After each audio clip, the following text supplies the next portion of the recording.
मेरे प्यारे देशवासियों, नमस्कार। 75वें गणतंत्र दिवस की पूर्व संध्या पर मैं आप सभी को हार्दिक शुभकामनाएं देती हूँ। जब मैं पीछे मुड़कर ये देखती हूँ कि विपरीत परिस्थितियों के बावजूद हमने कितने लंबे यात्रा की है, तो मेरा हृदय गर्व से भर जाता है।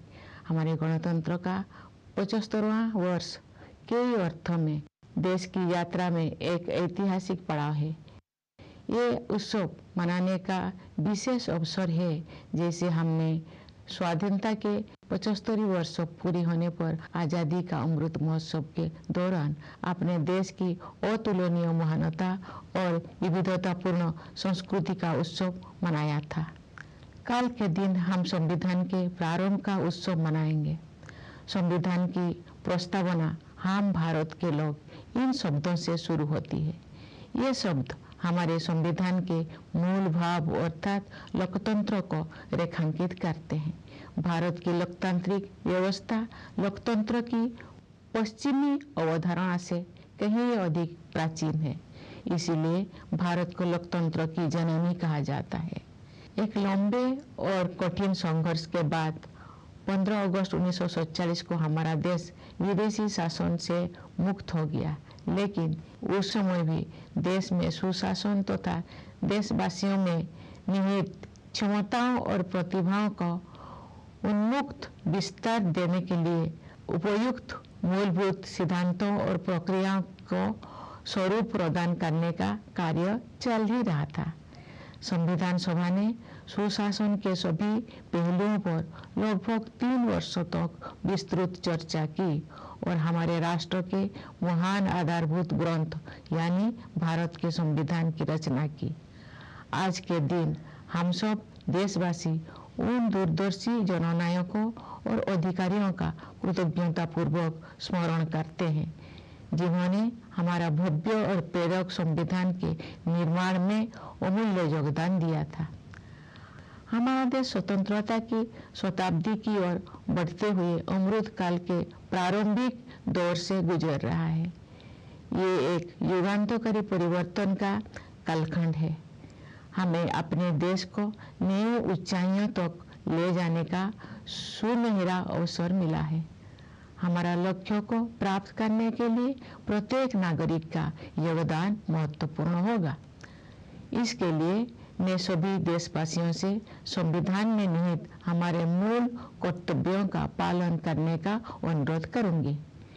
ये कर्तव्य आज़ादी के 100 वर्ष पूरी होने तक भारत को एक विकसित राष्ट्र बनाने की दिशा में प्रत्येक नागरिक के आवश्यक दायित्व है। इस संदर्भ में मुझे महात्मा गांधी का स्मरण होता है। बापू ने ठीक ही कहा था, जिसने केवल अधिकारों को चाहा है, ऐसे कोई भी प्रजा उन्नति नहीं कर सकी है। केवल वही प्रजा उन्नति कर सकी है जिसने कर्तव्यों का धार्मिक रूप से पालन किया है। मेरे प्यारे देशवासियों, गणतंत्र दिवस हमारे आधारभूत मूल्यों और सिद्धांतों को स्मरण करने का एक महत्वपूर्ण अवसर है। जब हम उनमें से किसी एक बुनियादी सिद्धांतों पर चिंतन करते हैं, तो स्वाभाविक रूप से अन्य सभी सिद्धांतों पर भी हमारा ध्यान जाता है।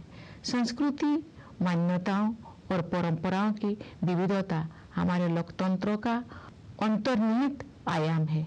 हमारे विविधता का ये उत्सव समता पर आधारित है, जिसे न्याय द्वारा संरक्षित किया जाता है। ये सब स्वतंत्रता की वातावरण में ही संभव हो पाता है। इन मूल्यों और सिद्धांतों की समग्रता ही हमारी भारतीयता का आधार है। Doctor B R. अम्बेडकर के प्रबुद्ध मार्गदर्शन में प्रवाहित इन मूलभूत जीवन मूल्यों और सिद्धांतों में रची बसी संविधान की भावधारा ने सभी प्रकार के भेदभाव को समाप्त करने के लिए सामाजिक न्याय के मार्ग पर हमें अडिग बनाए रखा है। मैं ये उल्लेख करना चाहूंगी कि सामाजिक न्याय के लिए अनवरत युद्धरत रहे श्री कर्पूरी ठाकुर जी की जन्म शताब्दी का उत्सव काल ही संपन्न हुआ है। कर्पूरी जी पिछड़े वर्गों के सबसे महान पक्षकारों में से एक थे, जिन्होंने अपना सारा जीवन उनके कल्याण के लिए समर्पित कर दिया था। उनका जीवन एक संदेश था। अपने योगदान से सार्वजनिक जीवन को समृद्ध बनाने के लिए मैं कर्पूरी जी को अपनी श्रद्धांजलि अर्पित करती हूँ। हमारे गणतंत्र की मूल भावना से एकजुट होकर 140 करोड़ से अधिक भारतवासी एक कुटुंब के रूप में रहते हैं। दुनिया के सबसे बड़े इस कुटुंब के लिए सह अस्तित्व की भावना भूगोल द्वारा थोपा गया बोझ नहीं है, बल्कि सामूहिक उल्लास का सहज स्रोत है, जो हमारे गणतंत्र दिवस के उत्सव में अभिव्यक्त होता है। इस सप्ताह के आरंभ में हम सबने अयोध्या में प्रभु श्री राम के जन्म स्थान पर निर्मित भव्य मंदिर में स्थापित मूर्ति की प्राण प्रतिष्ठा का ऐतिहासिक समारोह देखा।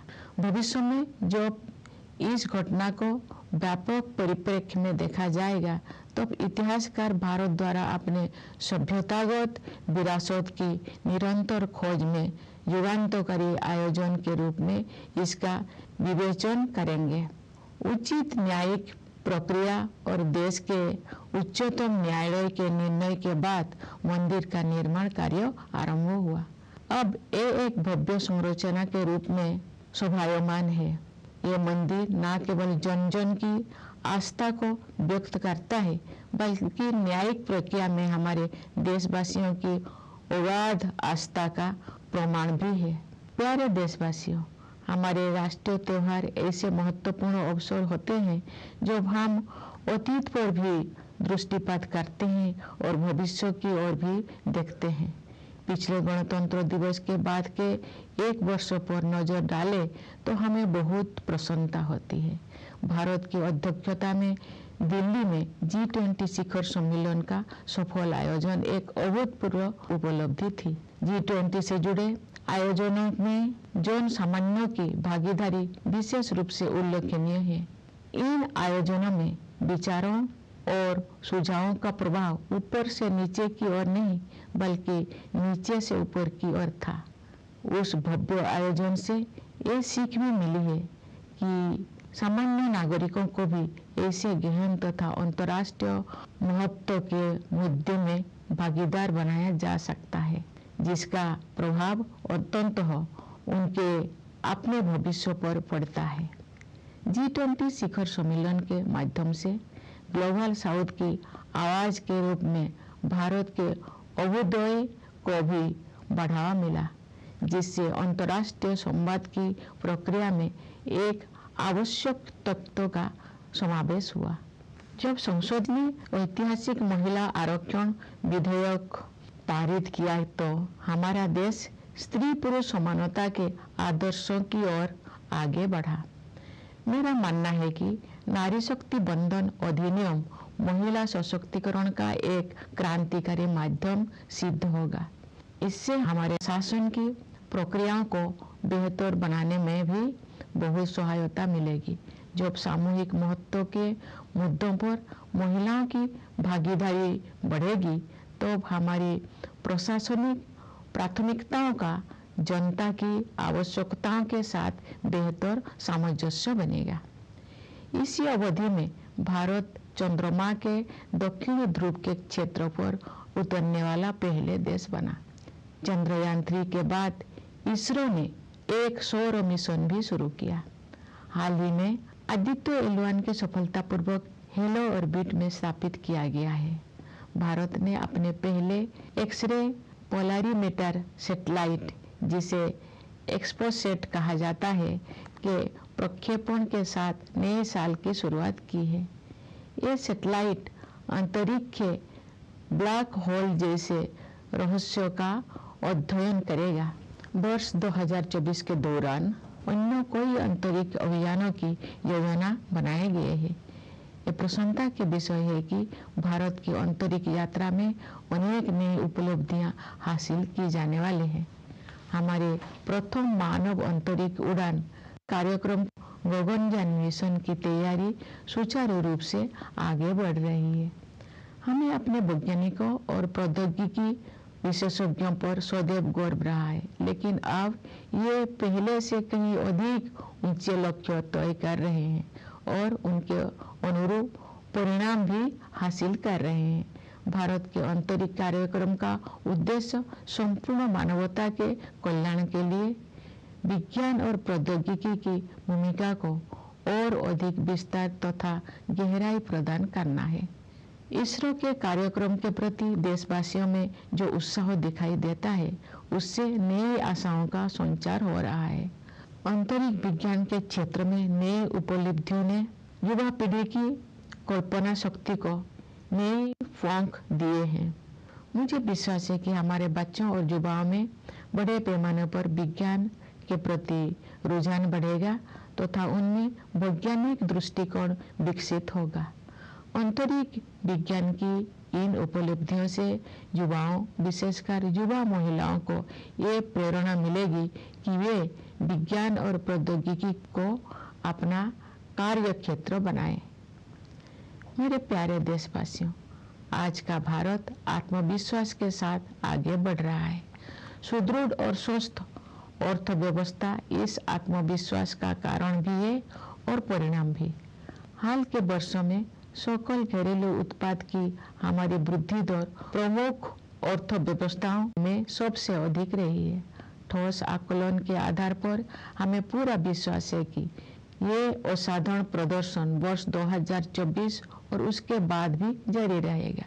ये बात मुझे विशेष रूप से उल्लेखनीय लगती है कि जिस दूरगामी योजना दृष्टि से अर्थव्यवस्था को गति प्राप्त हुई है, उसी के तहत विकास को हर दृष्टि से समावेशी बनाने के लिए सुविचारित जन कल्याण अभियानों को भी बढ़ावा दिया गया है। महामारी के दिनों में समाज के कमजोर वर्गों को मुफ्त खाद्यान्न उपलब्ध कराने के लिए लागू योजनाओं का दायरा सरकार ने बढ़ा दिया था। बाद में कमजोर वर्गों की आबादी को संकट से उबरने में सहायता प्रदान करने हेतु इन कल्याणकारी योजनाओं को जारी रखा गया। इस पहल को और अधिक विस्तार देते हुए सरकार ने 81 करोड़ से अधिक लोगों को अगले 5 साल तक मुफ्त खाद्यान्न उपलब्ध कराने का निर्णय लिया है। संभवतः इतिहास में ये अपने तरह का सबसे बड़ा जन कल्याण कार्यक्रम है। साथ ही सभी नागरिकों के जीवन यापन को सुगम बनाने के लिए अनेक समयबद्ध योजनाएं भी कार्यान्वित की जा रही है। घर में सुरक्षित और पर्याप्त पेयजल की उपलब्धता से लेकर अपना घर होने के सुरक्षाजनक अनुभव तक, ये सभी बुनियादी न्यूनतम आवश्यकताएं हैं, न कि विशेष सुविधाएं। ये मुद्दे किसी भी राजनीतिक या आर्थिक विचारधारा से परे है और इन्हें मानवीय दृष्टिकोण से ही देखा जाना चाहिए। सरकार ने केवल जन कल्याण योजनाओं का विस्तार और संवर्धन ही नहीं किया है, अपितु जन कल्याण की अवधारणा को भी नया अर्थ प्रदान किया है। हम सभी उस दिन गर्व का अनुभव करेंगे जब भारत ऐसे कुछ देशों में शामिल हो जाएगा जहां शायद ही कोई बेघर हो। समावेशी कल्याण की इसी सोच के साथ राष्ट्रीय शिक्षा नीति में डिजिटल विभाजन को पाटने और वंचित वर्गों के विद्यार्थियों के हित में समानता पर आधारित शिक्षा व्यवस्था के निर्माण को समुचित प्राथमिकता दी जा रही है। आयुष्मान भारत योजना के विस्तारित सुरक्षा कवच के तहत सभी लाभार्थियों को शामिल करने का लक्ष्य है।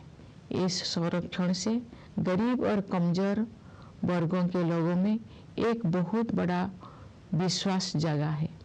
हमारे खिलाड़ियों ने अंतर्राष्ट्रीय मंच पर भारत का मान बढ़ाया है।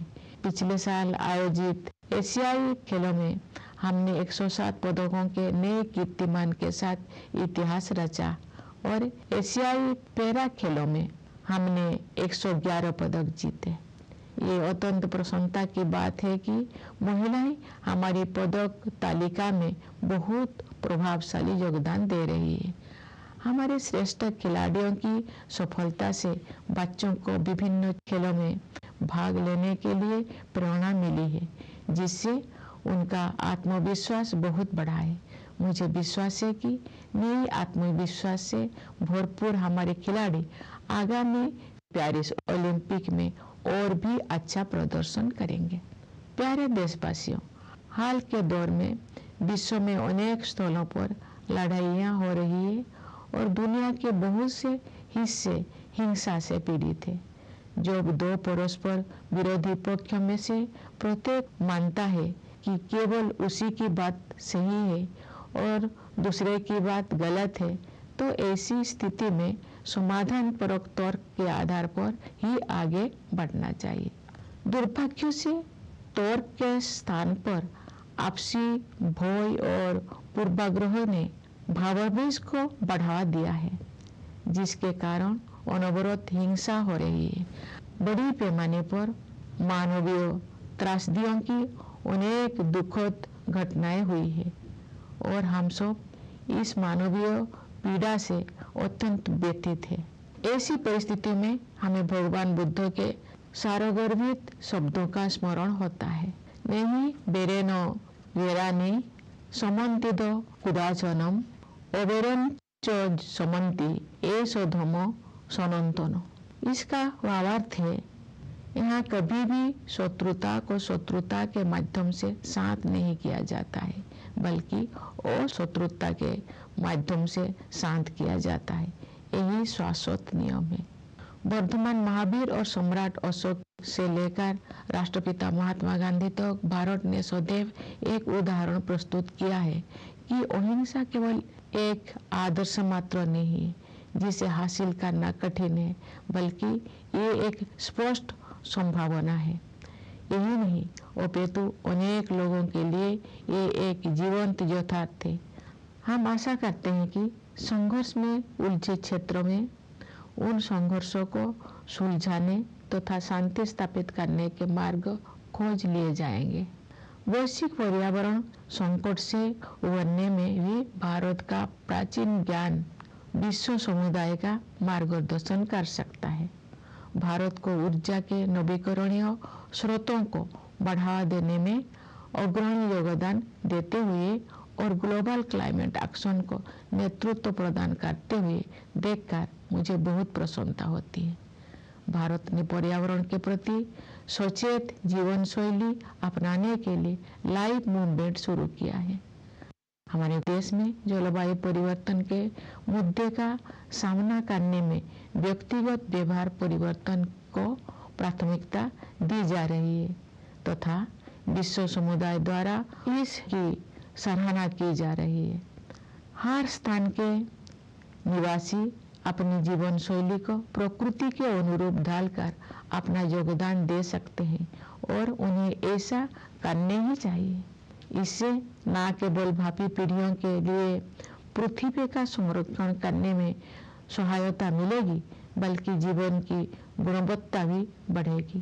प्यारे देशवासियों, हमारे स्वाधीनता के 100 वर्ष पूरी होने तक की अमृत काल की अवधि के दौरान अभूतपूर्व तकनीकी परिवर्तन भी होने जा रहा है।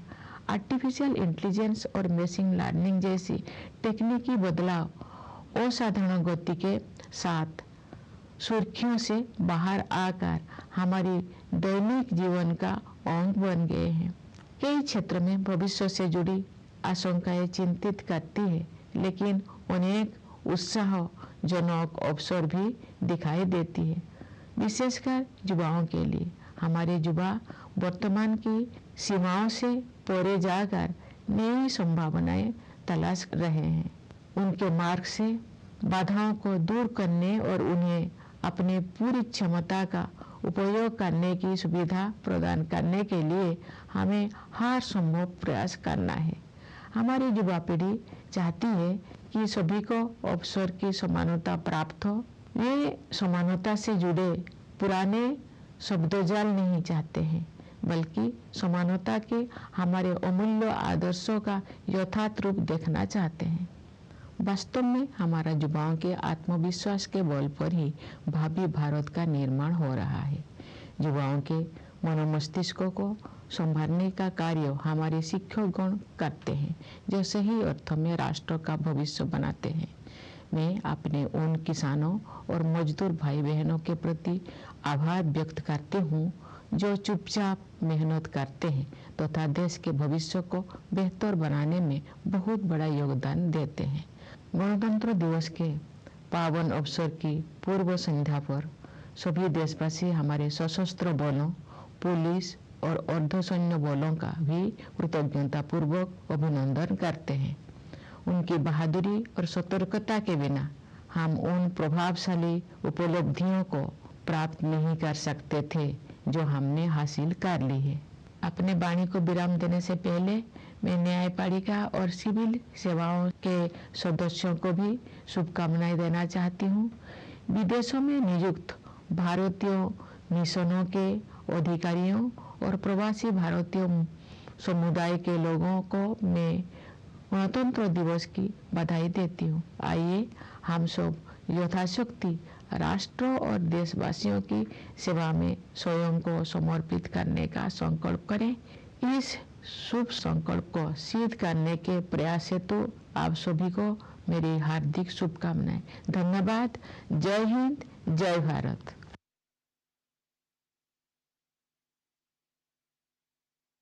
My dear fellow citizens, Namaskar. My heartiest greetings to all of you on the eve of the 75th Republic Day. My heart is filled with pride when I look back and see how far we have traveled despite adversities. The 75th year of the Republic is truly a historic milestone in the journey of the nation in many ways. This is an especially festive occasion, just as we celebrated the unique greatness and diverse culture of our nation during the Azadi Ka Amrit Mahotsav, when we completed 75 years of independence. Tomorrow is the day when we celebrate the commencement of the Constitution. Its preamble begins with the words, "We the people of India," highlighting the theme of the document, namely democracy. In India, democratic system is much older than the concept of Western democracy. That is the reason why India is called the mother of democracy. After a long and difficult struggle, on 15th August 1947, India became free from foreign rule. Yet, the task of framing the principles and processes that would govern the country and unleash its true potential was still a work in progress. The Constituent Assembly spent nearly 3 years holding detailed discussions on all aspects of governance and produced the great founding document of our nation, the Constitution of India. Today, the nation gratefully remembers the leaders as well as the officials who contributed to the framing of our splendid and inspiring Constitution. The nation is in the early years of Amrit Kal, the period leading to the centenary of independence. This is the time of an epochal transformation. We are given a golden opportunity to take the country to new heights. Contribution from every citizen will be crucial to achieve our goals. For this, I will appeal to all my fellow citizens to abide by our fundamental duties enshrined in the Constitution. These duties are essential obligations of every citizen towards making Bharat a developed nation when it completes 100 years of independence. Here I think of Mahatma Gandhi, who had rightly said, "No people have risen who thought only of rights, only those did so who thought of duties." My dear fellow citizens, Republic Day is an occasion to recall our foundational values and principles. When we contemplate any one of them, we are naturally guided to the rest. Democracy implies diversity of culture, beliefs, and practices. Celebrating diversity implies equality, which is upheld by justice. Freedom is what makes it all possible. The totality of these values or principles is what makes us Indian. Guided by the sagacity of Dr. B.R. Ambedkar, the spirit of the Constitution, imbued with these foundational values and principles, has led us invariably on the path of social justice to put an end to all kinds of discrimination. I would like to mention here that the celebration of the birth centenary of a tireless champion of social justice, Sri Karpuri Thakurji, concluded yesterday. Karpuriji was one of the greatest advocates of backward classes who dedicated his life for their welfare. His life was a message. I pay my tribute to Karpuriji for enriching public life through his contributions. The ethos of our republic brings together more than 1.4 billion of us to live as one family. For this largest family in the world, coexistence is not an imposition of geography but a source of happiness which finds expression in our Republic Day celebrations. Earlier this week, we witnessed the historic consecration ceremony of the idol of Prabhu Sri Ram in the glorious new temple constructed at his birthplace in Ajodhya. When this event will be seen in the wider perspective, the future historians will consider it a landmark in India's continued rediscovery of its civilizational heritage. The construction of the temple commenced after the due judicial process and the decision of the highest court of the land. Now it stands as a grand edifice giving a befitting expression not only of people's faith but also as a testament to people's enormous trust in judicial process. My dear fellow citizens, our national festivals are momentous occasions when we together look back and look ahead. If we look at the year since the last Republic Day, there is much to be pleased about. The successful organizing of the Group of 20 summit in the capital under India's presidency was an unprecedented achievement. What was all the more noteworthy was the way the people were involved in the G20 events. The ideas and inputs traveled not downwards from the top but upwards from the bottom. The magnificent event provided lessons for all in making citizens participants in strategic and diplomatic matters that are in the final analysis going to shape their own future. The G20 summit also boosted India's emergence as the voice of the global south, adding a necessary element to the international discourse. We also progressed further towards the ideal of gender equality when the Parliament passed the historic Women's Reservation Bill. I believe the Nari Shakti Bandhan Adhiniyam will prove to be a revolutionary tool of women's empowerment. It will also go a long way in improving the processes of our governance. When more women will be involved in the matters of collective importance, our administrative priorities will be more in tune with the needs of the masses. It was also the year when India went to the moon, becoming the first to land on the lunar South Pole region. After Chandrayaan-3, the Indian Space Research Organization rolled out a solar mission as well. Recently, Aditya L1 was successfully put into the halo orbit.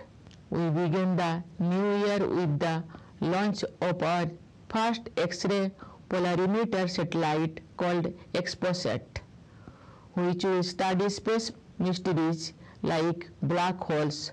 Many more space missions are planned in the current calendar year. I am happy to add that India's space journey is slated to cross new milestones. Preparations for the Gaganyaan mission, our first human spaceflight program, are proceeding smoothly. We have always been proud of our scientists and technology experts, but now they are aiming far higher than before and delivering too. India's space program is aimed at expanding and deepening the role of science and technology for the benefit of the entire humanity. The amount of enthusiasm we see in the country for the ISRO's initiatives is heartening. New achievements in this area have fired the imagination of the young generation. More children, I am sure, will become interested in science and cultivate a scientific temper. It will also inspire more youngsters, especially young women, to pursue careers in science and technology. My dear fellow citizens, India is moving ahead with confidence, which comes from and is also reflected by the robust health of the economy. Our GDP growth rate has remained the highest among major economies in recent years, and we have all reasons to believe that this extraordinary performance will continue in the year 2024 and beyond. What I find particularly noteworthy is that the same farsighted planning that fuels the economy has also given a push to the welfare drive to make the development inclusive in every sense of term. The government had increased the scope of schemes to provide free food to the weaker sections of society during the pandemic days. These measures were later continued to extend a helping hand to the vulnerable population to come out of debt crisis. Expanding the scope of that initiative, the government has decided to provide free food grains to over 81 crore people for 5 years. This may be the biggest welfare initiative of its kind in history. Moreover, there have been a number of mission mode schemes to increase the ease of living for all citizens. From the availability of safe and adequate drinking water at home to the security of having one's own home, these are basic minimum requirements, not privileges. These matters are beyond any political or economic ideology and must be seen from a humanitarian perspective. The government has not only expanded and enhanced the welfare schemes, but it has also redefined the idea of welfare itself. It will be a proud day for us all when India becomes one of those few countries where homelessness is a rarity. Similarly, the national education policy gives adequate thrust to bridge the digital divide and create a uniform educational structure for the benefit of the underprivileged students. The expanding insurance cover of the Ayushman Bharat scheme aims to bring together all beneficiaries under its umbrella and provides a great reassurance to the poor and the vulnerable. Our sportspersons have raised India's profile on the international stage. In the Asian Games held last year, we made history with a record-breaking tally of 107 medals, and we won 111 medals in Asian Para Games. We are glad to see that women are making very impressive contribution to our medal tally. Our sports stars have inspired children to take up diverse sports and games, helping them boost their self-confidence. I am sure that our sportspersons who are infused with this new confidence will deliver an improved performance in the upcoming Paris Olympics. Dear fellow citizens, in recent times, many conflicts have emerged around the world and several parts of it have been suffering from violence. When each of the two conflicting sides believes that it is right and the other is wrong. The way out should be found in the plight of reason. Unfortunately, instead of reason, fears and prejudices have fueled passions, leading to relentless violence. There have been a series of humanitarian tragedies on a large scale, and we feel aggrieved over the human suffering. In such times, we recall Lord Buddha's words, Nahi verena verani samantidho kurachanam overem cho samanti eso dhammo sanantana. It means not at any time are enmities appeased here through enmity, but they are appeased through non-enmity. This is the eternal law. From Bardhaman Mahavir and Samrat Ashok to the father of the nation Mahatma Gandhi, India has time and again shown that non-violence is not just an ideal that may be difficult to achieve, but it is a distinct possibility. In fact, it is a lived reality for many. Let us hope that the regions embroiled in conflicts will find a peaceful way to resolve conflicts and bring about peace.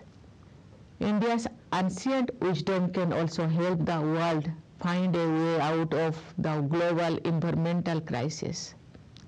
I am glad to see India at the forefront of promoting renewable sources of energy and taking a leadership position in global climate action.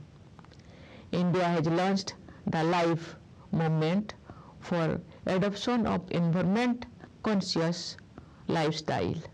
The global community has appreciated our country's emphasis on individual behavior change for dealing with the issues of climate change. People everywhere can and must contribute by bringing their lifestyle in tune with Mother Nature. That will not only help save the planet for the generations to come, but will also enhance the quality of life. Dear fellow citizens, the period of Amritkal is also going to be the period of unprecedented technological changes.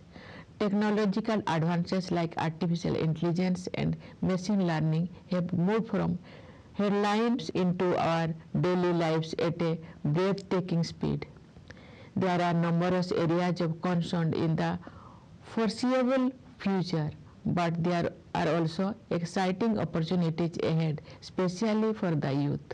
They are exploring new frontiers. We need to do all we can to remove hurdles from their path and let them unleash their full potential. What they want is equality of opportunity. What they want is not the same old rhetoric of equality, but the realization of our cherished ideal of equality. It is after all their confidence that is building the India of tomorrow. Moreover, the mind of the youth is shaped by teachers who are the real architects of the nation's future. I would also like to make a thankful mention of our farmers and laborers who toil silently and make a mighty contribution to creating a better future for the nation.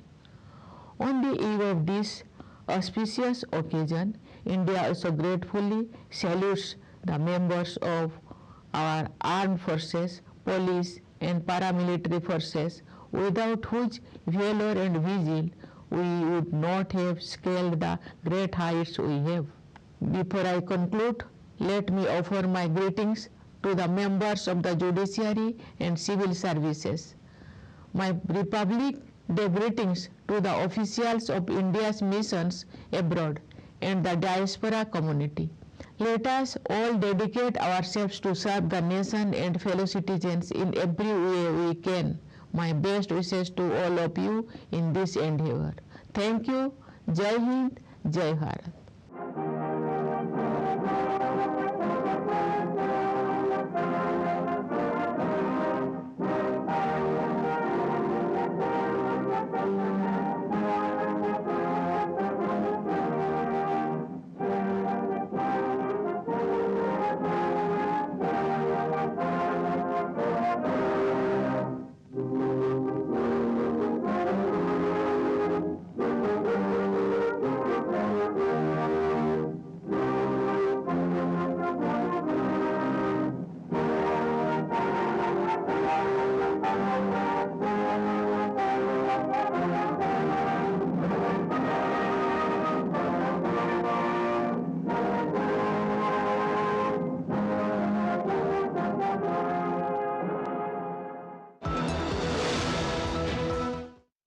That was President of